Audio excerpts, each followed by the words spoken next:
So you're preparing your work and holiday trip to Australia right now. Are you sure? Because you're going to have the best time of your life.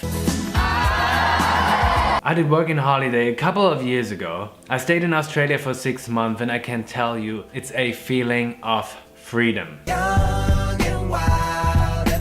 So in this video you're going to get some really quick tips how to prepare your trip for Australia, how to find a car in Australia and a job. I'm doing this video together with Andy and Ramona, who have their own YouTube channel called Fernweh, because they just traveled around Australia for 1 year and they worked on a farm and they can tell you all about that. My name is Andre. And I'm Ramona. We are traveling since more than a year, actually 1 year through Australia, and now we go all around the world. So what you need to know, you don't need an agency to prepare your work and holiday trip.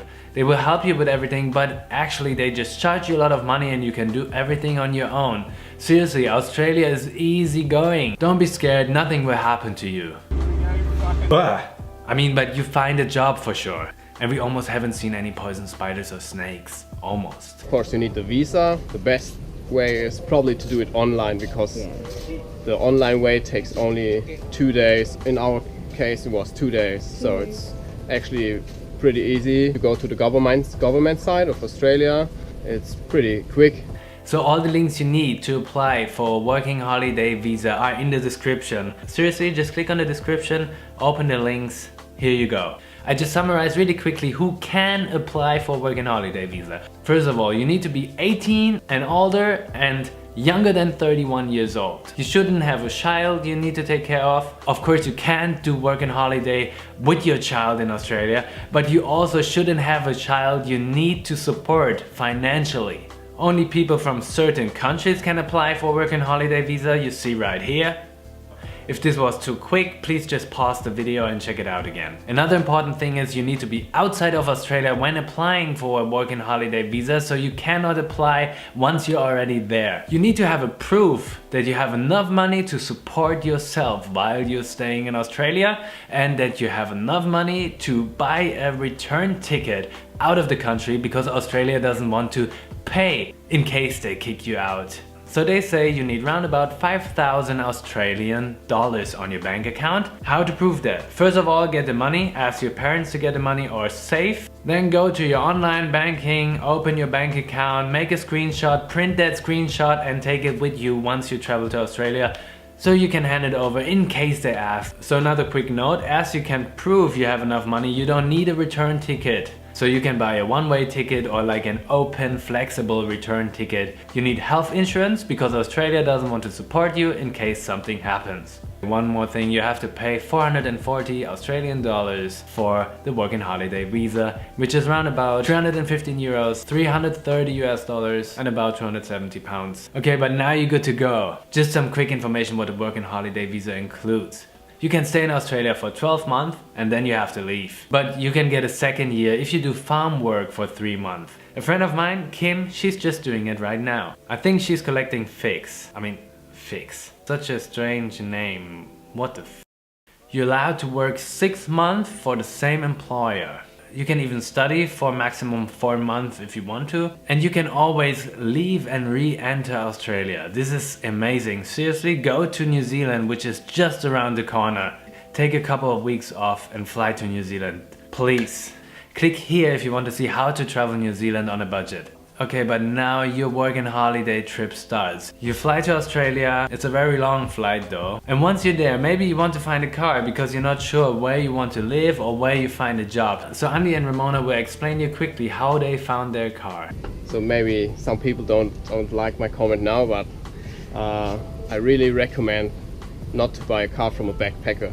So, because first of all, it's like backpacker cars, mostly people have it only for, let's say, a few months, then the next backpacker buys it, and not all, but I think most of the people don't really care about the car so much, so don't service it and everything. The next thing is, yeah, of course, many times it's too expensive when they sell it. Really, it's too expensive. Maybe don't buy a van, backpacker van. Yeah, it's up to you. I know many problems. Yeah, we met a lot of people with big problems with a van. I know it's a backpacker dream with like to have a van and you have comfort and everything, but they are most of the times very old, still very expensive.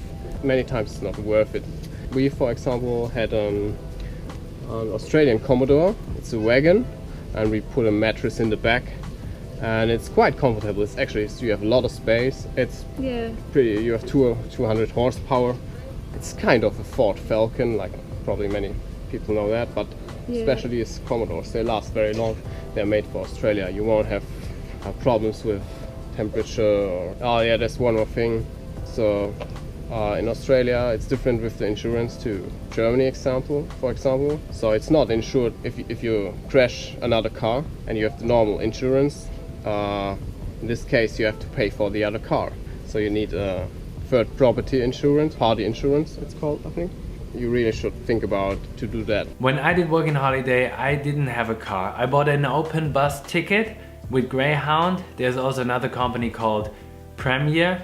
Click here to find out how to travel around by bus. And of course you want to know, is it easy to find a job in Australia and how to find a job actually? Just quickly, 4 things you need to know before applying for a job. You should have an Australian phone number. You need an Australian bank account. There are a couple of banks, ANZ for example, or Westpac. You can even open up a bank account at Westpac before you go to Australia. You need to apply for a tax file number. Your future employer needs that tax file number to hire you actually.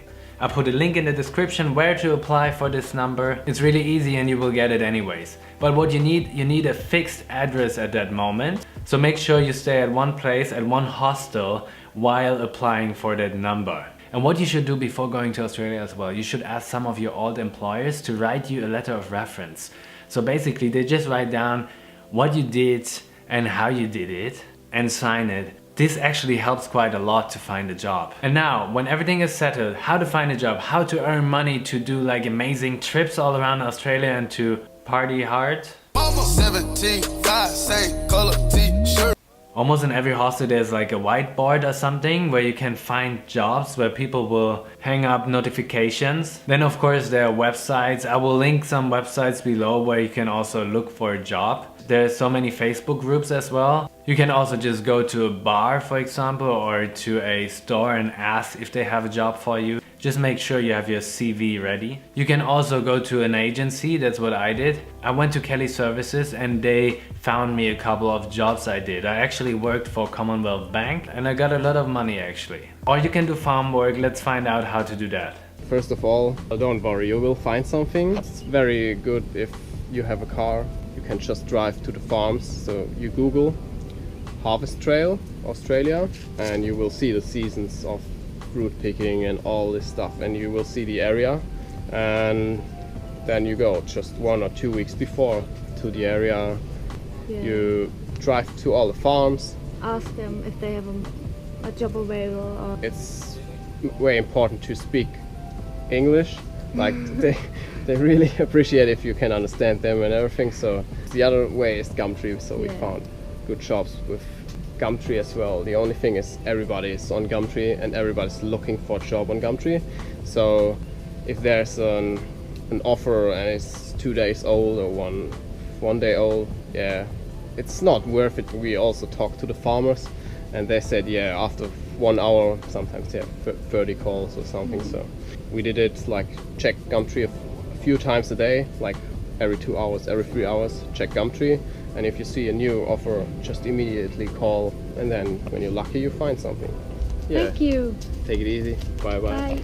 So if this video helped you, please give me a thumb up, because that's how I know that my information was actually good. If you have any question, just post a comment. Thank you Andy and Ramona for sharing your information with me. Please subscribe to the channel if you want to see more about Australia and Southeast Asia. Thank you a lot guys. Enjoy your trip. Please subscribe to my channel if you want to see more videos, if you want to get more information about backpacking the world. Thank you for watching.